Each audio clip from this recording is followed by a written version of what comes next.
Thanks, everybody. It's good to be here at the Press Theatre at the Provincial Legislature on the traditional territory of the Lekwungen-speaking people, the Esquimalt and Songhees First Nation. I'm here today to update British Columbians on how the restart is going of our economy and talk about a range of issues as part of my regular media availability weekly. I think there's great reasons for optimism as we look at how our restart has been going across the province. We've continued to see relatively low cases of new cases of COVID-19, which speaks to the best approach that we could come up with, which was a gradual restart of the economy. We've seen some really positive indicators when it comes to public transit, ferry use, all going up, not even remotely close to the numbers that we had pre-pandemic, but we've seen successes. More and more people are coming out of their homes, participating in the economy, going to restaurants, shopping in retail outlets, and participating, broadly speaking, in the restart of our economy.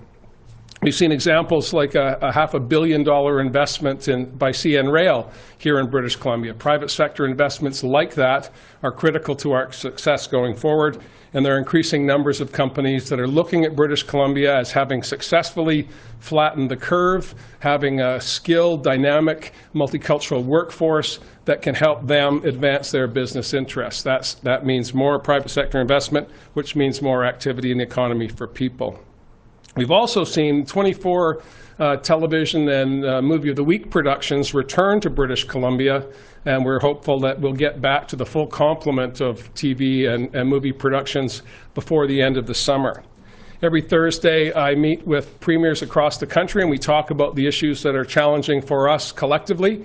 I also meet with my Economic Recovery Task Force, which is business leaders, labor leaders, not-for-profit representatives, and Indigenous peoples, to talk about how they see the restart going and what they want to see as part of our plan to build a better British Columbia going forward. And I hear over and over again that people want us to continue to focus on the values that we brought to play before the pandemic. Focusing on climate action with our Clean BC plan, working on restoration of relationships across the province, challenging people to do their best to make British Columbia as good as it can possibly be. That means making sure that our education system is robust and is fully operational as we can make it. A number of issues have arisen over the past number of months when it comes to education. We are the only province in the country that got kids back into a classroom in the past school year so that we can have good data and a better understanding of the challenges we'll face come September.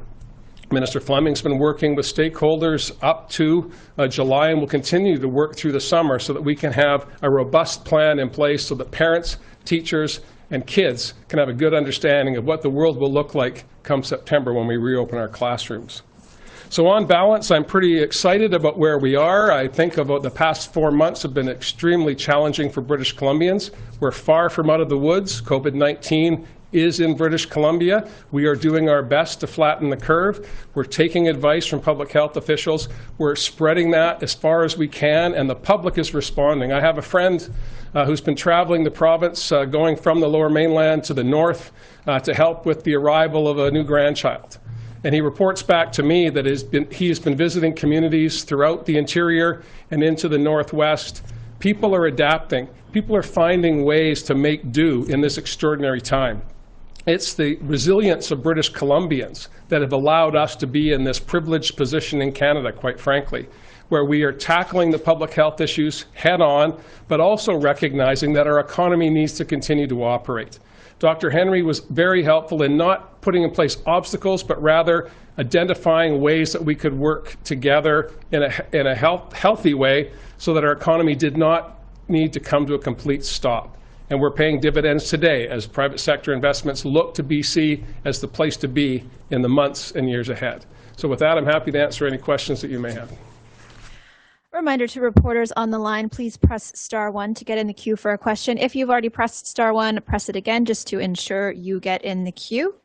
Our first question today goes to Michelle Bernoro. Hi there. Mr. Premier, women with family inside Lynn Valley Care Home at the start of the COVID-19 outbreak say many of the shocking things that were happening in Ontario and Quebec care homes were also happening here. They say they witnessed seniors crying out for help and no one answering for a long time, seniors lying in urine-soaked clothing, seniors not being fed, seniors COVID positive, wandering to rooms of those who were not infected. And they say some of the things that were being said publicly about what was happening inside didn't happen until days later, such as cleaning and extra staff. Mr. Premier, will you commit to a public inquiry? I don't know if that's the right way forward, quite frankly. We absolutely want to hear from families who have loved ones in care facilities, and we want to see where we were, where we are, and where we need to go. And I believe we can do that through dialogue with public health officials, with operators, with the various health authorities across the province. And most importantly, we need to hear from families. And I don't believe you need a public inquiry to do that. My email box is always available. If people want to send me their views, what they saw, what they feel, what their concerns are. But I think we've had a tremendous response here in British Columbia, and that is, at the root of it, of course, is healthcare workers making the commitment to do better during this very, very difficult time. And the results today are far superior to what they were months ago. I'm not for a minute going to try and erase the situation that some of these families saw and felt at the time, but I'm very confident that we've gone well past that, and we're in a position, unlike any other province in the country, where we can be quite proud of the work that we've done and acknowledge that we have much more work to do. Michelle, do you have a follow-up? Well, yes, thank you. Mr. Premier, they say that some of the issues that they saw, particularly with staffing levels and, seniors falling, no one being able to help them, just their care needs being met, they saw some of these things long before the COVID-19 pandemic hit. And from many people that I've spoken to, they say staffing levels in care homes across the province in many cases are not adequate. Do you believe that they need more staff in care homes to better care for fragile seniors in BC? I absolutely agree with that. When we were sworn in as a government, the seniors advocate, Isabel McKenzie, had just issued a report that showed that the vast majority, I think it was 86%, of long-term care facilities were not meeting the provincial standard for hours of care per resident. That was the public record in 2017. And that was the result of many, many, many years of neglect, underfunding, and trying to squeeze more people into places that they could not fit, and not adequately building new infrastructure so that we could have state-of-the-art facilities so that our healthcare workers could provide the care that seniors so desperately needed. So was there a problem when we arrived? Absolutely. Was there a problem 5 months ago? To be sure. The advantage, the silver lining for long-term care in British Columbia from the pandemic, although we have regrettably dozens and dozens of deaths of people because of the outbreaks in long-term care facilities, we have learned from those experiences. We were on the right track leading into this. We've got more learnings now, and we'll be better going forward. Just before we go to our next person, a reminder that we're allowing one question and one follow-up today. And our next question is from Tanya Fletcher. Hi, Premier. I'm wondering if you can react to the $343 billion federal deficit and what that means for British Columbians. Can you confidently say that infrastructure projects here in BC that are heavily tied to funding from Ottawa will not be jeopardized because of it? I believe I can say that, Tanya. I'm confident that the federal government has been very aggressive at getting dollars into the economy, many of those dollars through provinces. We've been meeting, I think, 15 consecutive weeks. We're not, the Prime Minister is on a down week. We're not meeting with federal officials this week, but premiers will continue to meet. And we've been focusing throughout the pandemic on how we can get dollars, public dollars, into the marketplace to stimulate activity and to keep people whole. The CERB funding has been extended. We have programs here in British Columbia that complement those. The number, quite frankly, was staggering. $343 billion is something that is almost, well, it's incomprehensible for regular people, quite frankly. But that is July. And we have many, many months ahead of us in this fiscal year, as well as many, many months ahead of us in dealing with COVID-19.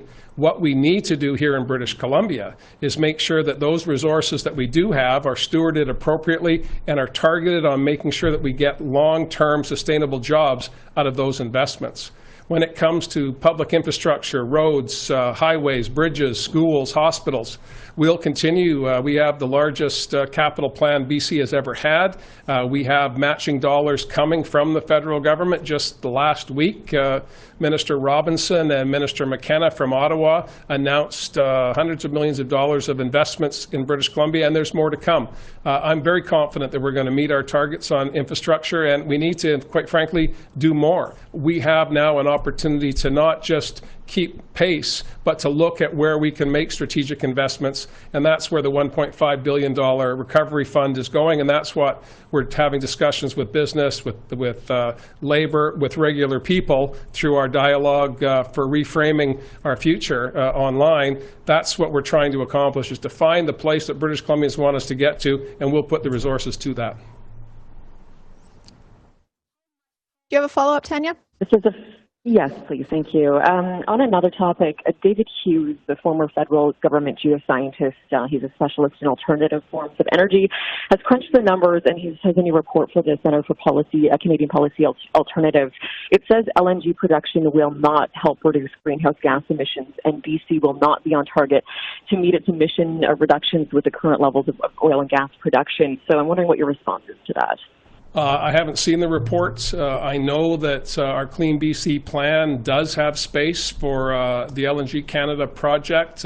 We worked on that plan with Dr. Weaver, with the Green Caucus, and with stakeholders across the province, including the BC Business Council, and we made trade-offs at that time. We knew that there would be an increase in greenhouse gas emissions with a large LNG investment in Kitimat. And so we talked to the business community and said, is this the direction you want to go? Are you prepared to reduce your emissions to create space for a new emitter into the marketplace? And the answer was a resounding yes. So we built our plan based on that. It is an aggressive plan. It's the strongest in the country, and I stand by those numbers. I'll take a look at the report after this conference, but I'm confident that we're on track. And George Heyman, the minister responsible, is watching this very, very closely. Bruce Ralston, the Minister of Energy, is managing these issues to the best of our ability, and I do believe that we're going to continue to lead the country when it comes to emission reductions and also having an aggressive plan to keep our economy moving. Our next question is from Ian Bailey. Premier, any comment on the Canadian Association of Police Chiefs' suggestion today about the decriminalization of a lot of illegal, illicit drugs? Is this something you support? Is it something you have some concerns about? What would you say? Well, thanks for the question, and I do support it. I firmly believe we have been here in British Columbia in a public health emergency for over 5 years when it comes to opioid overdoses. We have put in place new resources. We have a standalone Ministry of Mental Health and Addictions. We've been making investments in communities. We've been doing our level best to reduce dependency, to create opportunities for those who have moments of clarity within their addiction to be helped. When they reach out, we want to be there for them. But this fundamental question that Adam Palmer, the Vancouver Police Department Chief and the head of the National Chiefs outlined today, is where I believe we need to go. If not now, when? We're in the midst of a global pandemic when it comes to COVID-19. In British Columbia, that is further complicated by an overdose crisis, which saw last month the highest monthly number of deaths that we've seen in a good long time. Anything that we can do to reduce the deaths and to reduce the dependence and to, quite frankly, free up law enforcement to do other things, I support. The challenge, of course, is that these are largely criminal code issues, and it'll require the federal government to lead on this. I've made it clear to the Prime Minister where British Columbia stands. We will stand with the federal government in any way to do what we can to help people who are in distress. And I don't have serious experience with addictions other than being a smoker in my past, but we need as a society to come together and say we cannot allow our brothers and sisters, our mothers and fathers, our neighbors to continue to to succumb to overdose deaths because we're not prepared to do everything we can to reduce that likelihood. This proposal by the police chiefs will help in that regard, and I support it. You have a follow-up, Ian? Making this happen. Yeah. What can your government do, and what will your government do to back the chiefs up in making this happen? Well, a couple of things. As I said, we have been doing more than any other province by creating a standalone minister responsible so that every day someone at the cabinet table is responsible for coming up with new and innovative ways to help people who are struggling with addictions. That has led to other provinces following suit. The federal government is very interested in the programs that we have in place in terms of harm reduction, in terms of addressing issues for people with addictions, alternative therapies. Dr. Henry has some very innovative ideas in this regard that I know she shared with her federal colleagues on the public health side. I believe that British Columbia stands ready to work with the federal government in this area, and I'm quite proud that it was Adam Palmer, Vancouver police chief, that led the conference today, and I know that he, among chiefs across the country, has more experience in this regard than any of them. We're reviewing the Police Act, first time in 46 years, for the very reason that Adam suggested in his conference today. We can't have law enforcement doing work that's better done by health officials. We can't have law enforcement doing work that can be better done by others.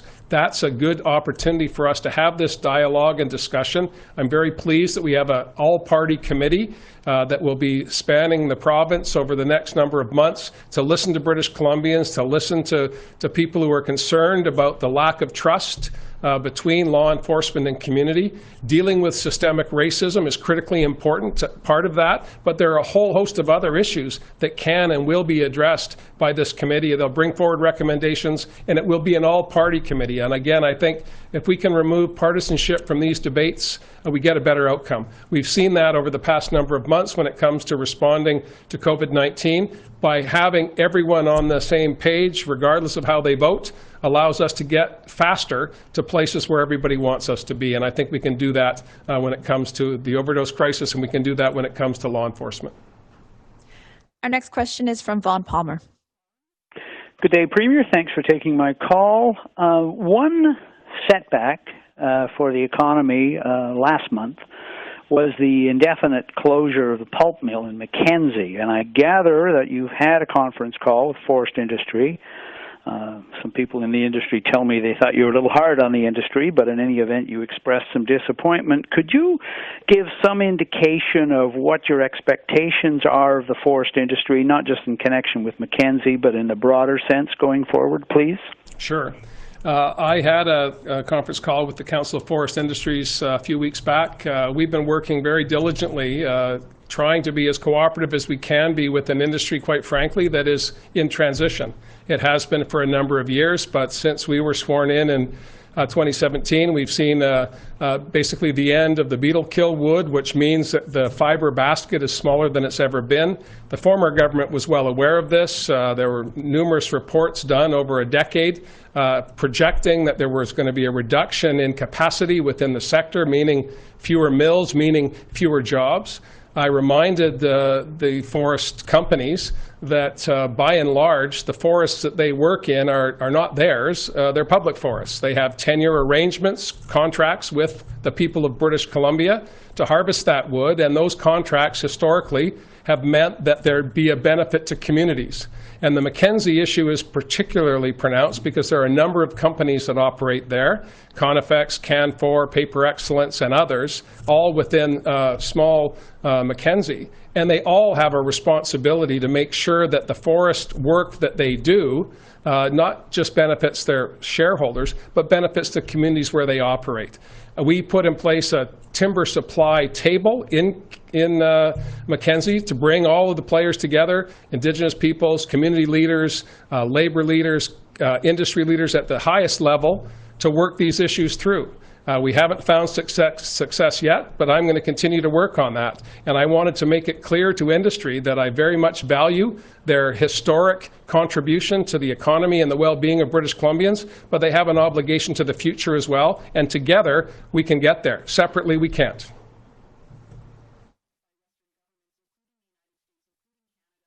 Do you have a follow-up on? Yes, please.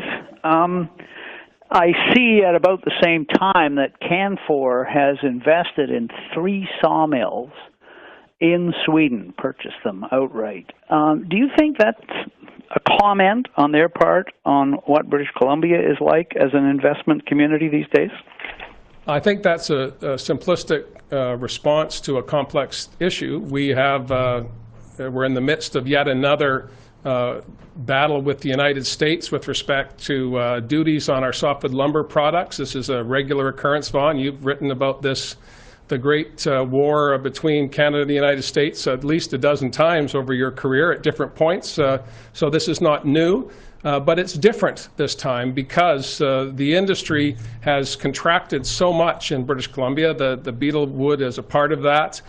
Reduced fiber is another part of that. Consolidation in the industry is another part of that.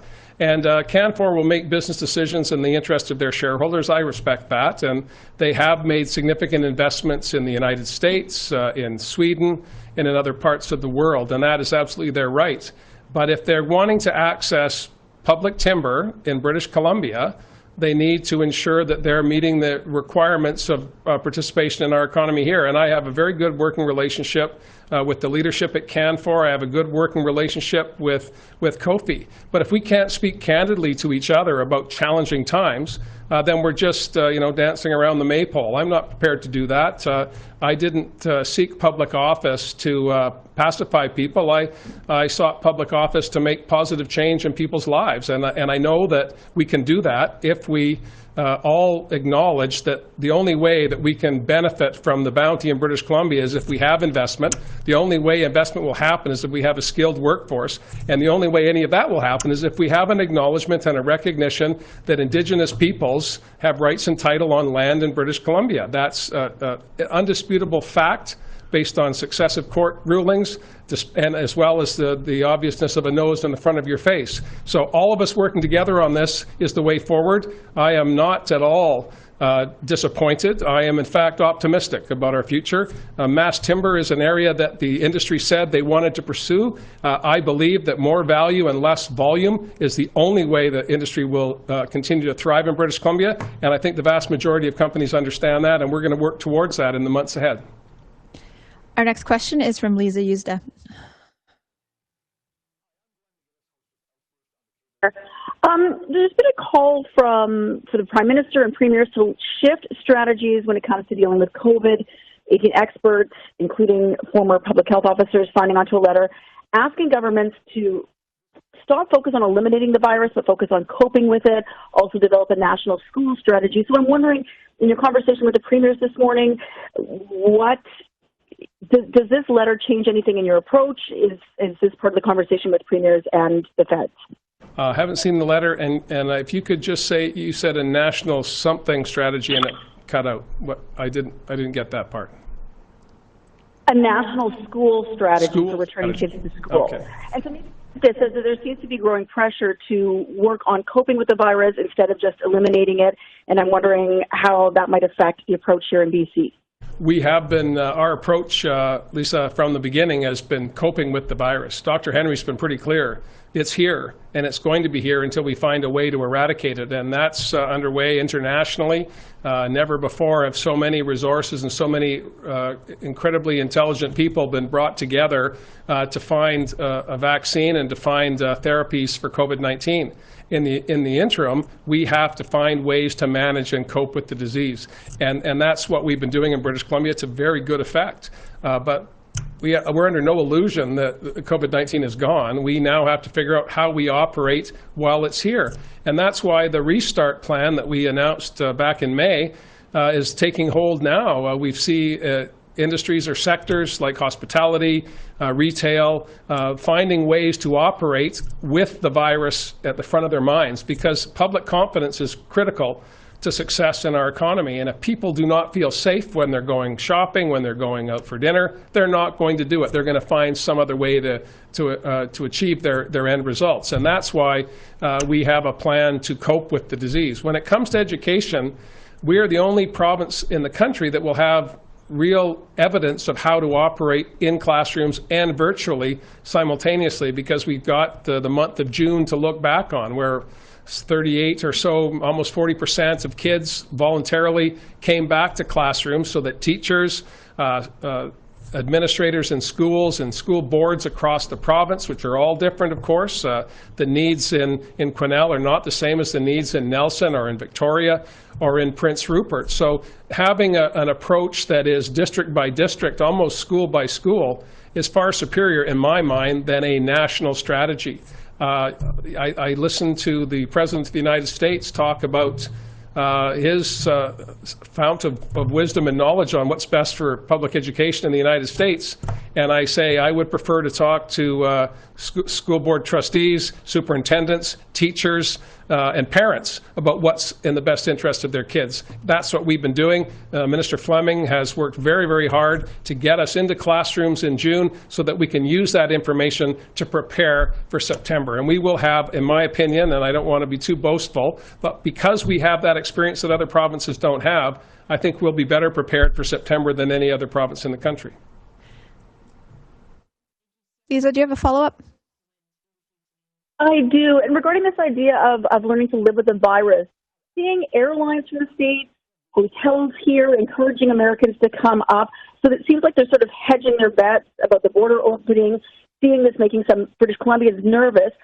Wondering, is it possible that if the borders do open, is it possible that these around our provincial border, or will we go with what happens? And is seeing these offers, like even at the Hotel Grand Pacific here, seeming to signal that the border is going to open sooner rather than later? Well, I appreciate that there are many businesses in British Columbia that would like to see the border open so there can be an increase in traffic. Millions of people come through British Columbia on a normal year, and they're not coming this year. And this is not just about the United States, it's about international travelers, and it is not just because Canada has said we don't want to see our borders open until we see other countries in the world having the same level of success that we have. This is a global pandemic, and I think that we need to remind ourselves of that periodically, that we are not an island here in British Columbia. We are 5 million souls in a 7 billion soul sea of humanity on the globe, everyone trying to grapple with how do we deal with and cope with, as you said in your question, how do we cope with COVID-19? And one way we cope with that is by reducing the spread of the virus. And that means not inviting jurisdictions that have not had the same level of success as we have to just come and have a visit. I don't think the dollars that would be invested in the tourist economy are worth the risk to public health. And as it turns out, the vast majority of British Columbians agree with me on that. Our next question is from Richard Zwisman. On the border issue, what's your understanding of what essential workers coming into Canada from the United States can do here? Can they stay overnight here in British Columbia? And what sort of activities can they participate in aside from the essential work that they are doing?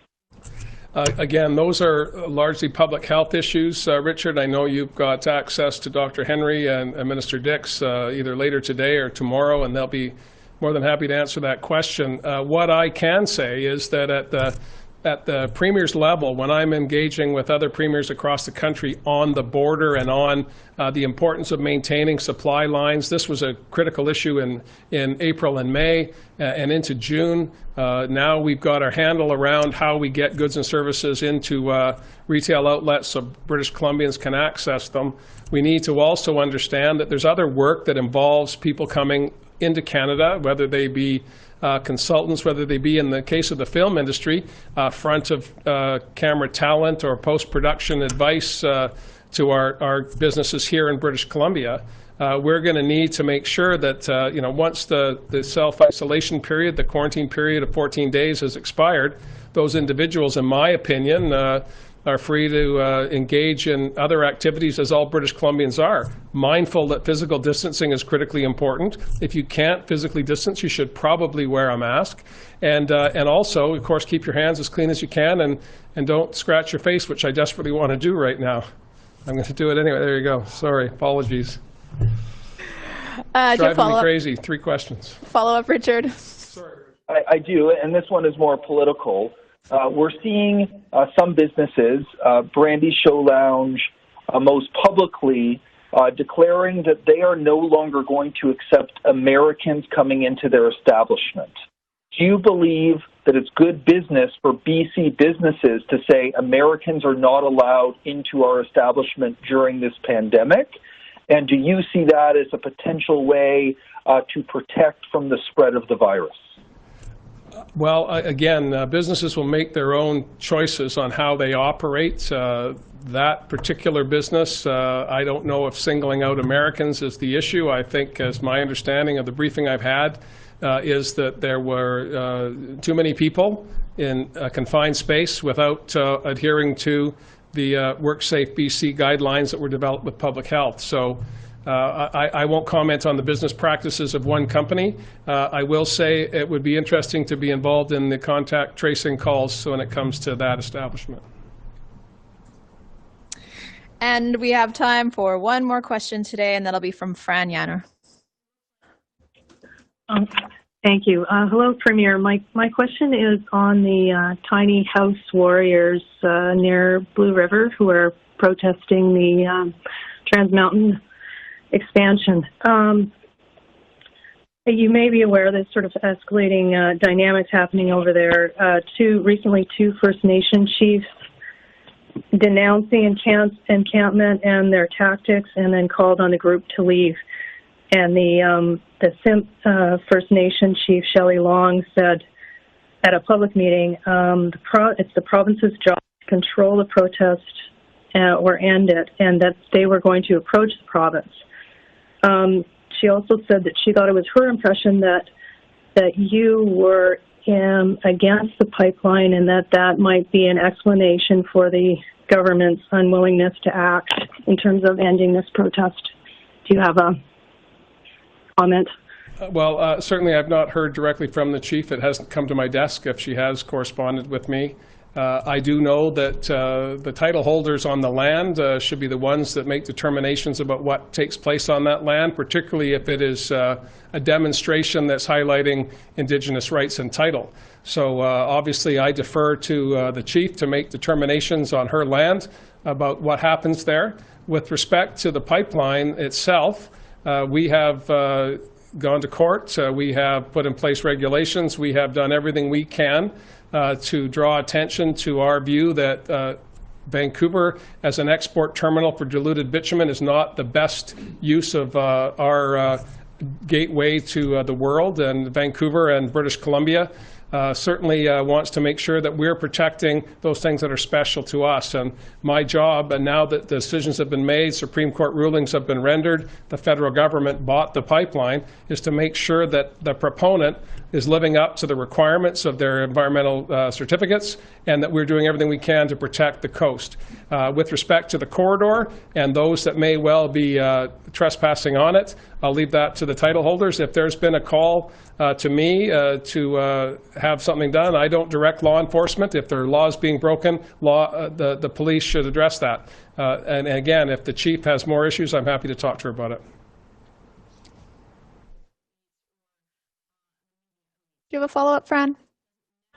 Yes, please. Just on this similar subject, the Blue River residents and also First Nation community members have all said that they've been having to deal with continuing harassment from the Tiny House Warrior members, and that, again, I guess it reaches into the RCMP, but there seems to be an impression that the RCMP are unable to act effectively to control the situation or stop the harassment in their view. Do you have any advice for these community members and First Nation members? Yeah, well, I do. I appreciate their frustration, and this is a challenge, and why it's so important that we do a review of the Police Act as we're undertaking right now. Law enforcement doesn't know from day to day, I think, where their responsibility begins and ends. My view is if laws are being broken, the police should respond. And if the chief and other community members feel that their liberty is being impinged by other people, they should call the cops. I cannot tell the cops what to do, but if citizens who are charged with protecting have concerns, they should raise that with local law enforcement, and law enforcement, in my opinion, should respond to that. If there's a chain of command issue, it does not stop in my office. That's for the police to determine. Thank you, everyone. That's all the time Thanks, we everybody. have.